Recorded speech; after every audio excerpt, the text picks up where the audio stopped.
और अब दिल्ली के जंतर मंतर प्रदर्शन और संसद मार्च के दौरान हुई हिंसा को लेकर पुलिसकर्मियों के परिजन सामने आए हैं। दिल्ली पुलिस और सुरक्षा बलों के परिवारों ने प्रेस कॉन्फ्रेंस कर अपना पक्ष रखा है। पुलिसकर्मियों के परिजनों का आरोप है पूरे मामले में पुलिस के खिलाफ गलत नैरेटिव सेट किया गया और इस जवान की एक बेटी ने यह बताया कि उनके पिता घायल हालत में घर लौटे थे, उनकी यूनिफॉर्म खून से लाल थी।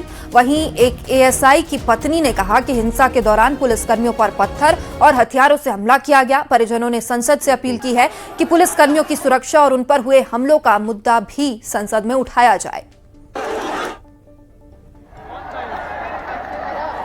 तो दिल्ली के जंतर मंतर प्रदर्शन और संसद मार्च के दौरान की ये तस्वीरें हैं जिसमें बड़ी संख्या में पुलिस बल प्रदर्शनकारियों को रोकने की कोशिश कर रही थी और अब इसे ही लेकर पुलिस कर्मियों के परिवार वालों ने एक प्रेस कॉन्फ्रेंस की है और पुलिस कर्मियों पर हुई पत्थरबाजी और हमले को लेकर अपना पक्ष रखा, संसद में इस मुद्दे को उठाने की मांग की है। Father was at a main protest site. He was at the front line near the barricades, जहाँ पर बहुत सारा क्राउड था। मेरे पापा जब भी रात में घर आते थे तो वो बोलते थे कि अब ये प्रोटेस्ट स्टूडेंट प्रोटेस्ट नहीं लग रहा है, इसमें बहुत सारे एंटी सोशल एलिमेंट्स जुड़ चुके हैं। उसके अगले दिन ही 25 तारीख को my father was pulled bye a crowdy mob and he was almost lynched near the stage of Jantar Mantar. This happened on 25th and around 2 p.m. he was unconscious at the RML hospital for about 4 hours. रात को 10 बजे के करीब पापा के colleagues उन्हें घर लेके आए और उनकी यूनिफॉर्म पूरी खून से लाल थी। उन्हें ऐसे देख के हमारे लिए बहुत पेनफुल था। हमने जब उनसे पूछा कि पापा ये कैसे हुआ तो उन्होंने बताया कि बेटा कोई बात नहीं, ड्यूटी के टाइम पर छोटी मोटी चोटें लगती रहती हैं, पर मतलब उनके सर पे 4 टाके आए हुए थे जो कि छोटी मोटी चोट नहीं थी।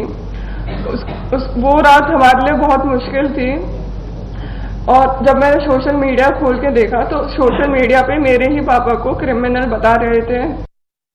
मैंने पुलिसकर्मी की पत्नी होने के नाते सिर्फ यही कहा कि आप अपना ख्याल रखें। फिर उसके बाद मेरी उनसे कोई बात नहीं हुई और शाम को 7 बजे जब मैंने उनका फोन मिलाया और उनसे बात हुई तो वो एक हॉस्पिटल LNJP हॉस्पिटल में एडमिट थे और अपना ट्रीटमेंट करा रहे थे। उन्होंने कहा कि जो भीड़ है वो ज्यादा उग्र हो गई थी और भीड़ के अंदर कुछ शरारती तत्व भी शामिल हो गए थे जिन्होंने पुलिस फोर्स पर गमलों से, जो भी उनके हाथ में चीजें आ रही थी, चप्पलों से, जूतों से और पत्थरों से उन्हें पुलिस फोर्स को घायल कर दिया था, जो कि एक वीडियो क्लिप में भी दिखाया जा रहा है।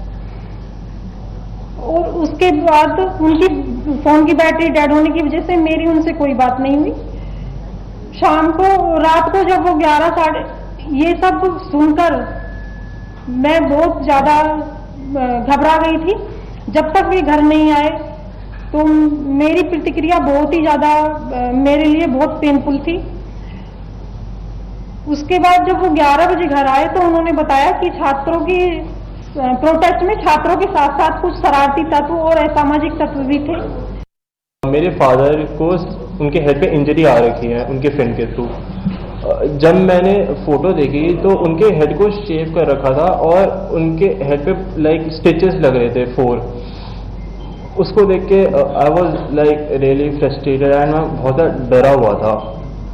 जब मेरे पापा घर आए तो उन्होंने मुझे बताया कि जो स्टूडेंट्स की जो प्रोटेस्ट उसमें स्टूडेंट्स नहीं है, उसमें राउडीज है, उसमें एग्रेसर्स हैं जो लाइक इस अपॉर्चुनिटी का यूज़ कर रहे हैं जस्ट टू क्रिएट केओस।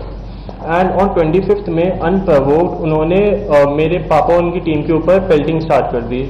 उस टाइम मेरे पापा बिल्कुल भी प्रिपेयर नहीं थे, वो अपने सबऑर्डिनेट्स को ब्रीफ कर रहे थे।